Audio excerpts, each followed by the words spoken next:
और नीचे जो वो सब्सक्राइब का बटन है ना, उसको हिट करो, जल्दी से करो। Subscribe subscribe subscribe. अंतिम इच्छा समय के साथ साथ राजा कृष्णदेव राय की माता बहुत वध हो गई थी। एक बार वह बहुत बीमार पड़ गई। उन्हें लगा कि अब वे शीघ्र ही मर जाएंगी।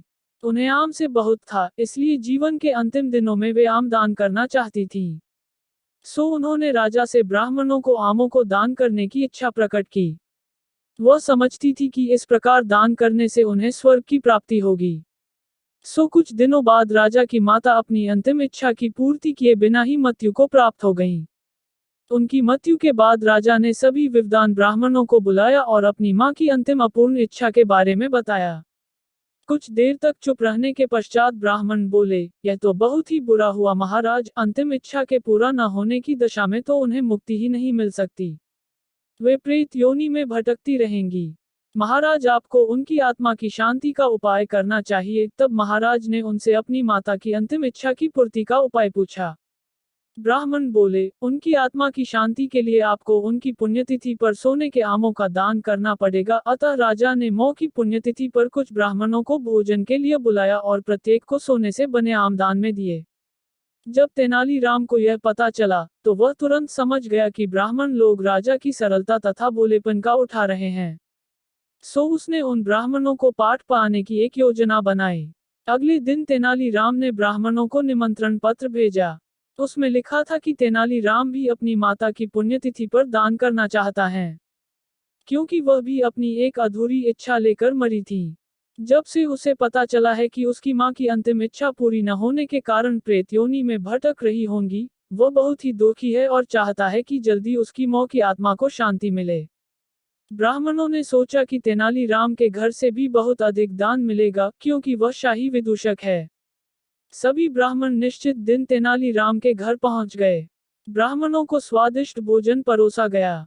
भोजन करने के पश्चात सभी दान मिलने की प्रतीक्षा करने लगे। तभी उन्होंने देखा कि तेनालीराम लोहे के सलाखों को आग में गर्म कर रहा है।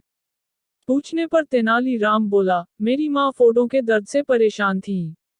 मृत्यु के समय उन्हें बहुत तेज दर्द हो रहा था।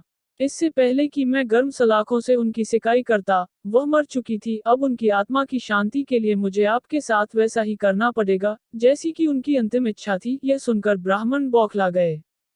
वे वहां से तुरंत चले जाना चाहते थे। वे गुस्से में तेनालीराम से बोले कि हमें गर्म सलाखों से दागने पर तुम्हारी मौ की आत्मा को शांति मिलेगी।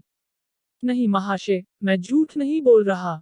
यदि सोने के आम दान में देने से महाराज की मौ की आत्मा को स्वर्ग में शांति मिल सकती है, तो मैं अपनी मौ की अंतिम इच्छा क्यों नहीं पूरी कर सकता। यह सुनते ही सभी ब्राह्मण समझ गए कि तेनालीराम क्या कहना चाहता है।